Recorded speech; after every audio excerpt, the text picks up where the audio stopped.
Hi everyone, I'm Rachel Clarke. I'm a senior lecturer in interaction design at Open Lab at Newcastle University. So I'm based in the School of Computing, but I do a lot of interdisciplinary work, and my background is more in co-design and the design of interactions often between different kinds of communities. So for the last 5 or 6 years, I've been working with food growing communities, looking at ways in which they can leverage digital resources. So I'm part of a project called the Centre for Digital Citizens.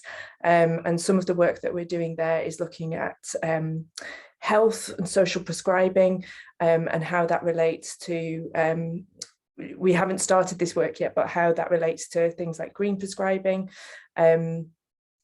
And one of the things that I do a lot of is when engaging communities, so I sort of work with others to make resources that they can use for themselves to understand their local environment. And one of the things that's kept coming up is that relationship between data and understanding about the local environment. So in particular issues about soil and soil health, how people understand the health of their soil, how they can support different types of growing, whether that's for wildlife or biodiversity or for their own health and benefits, and those how they relate with one another.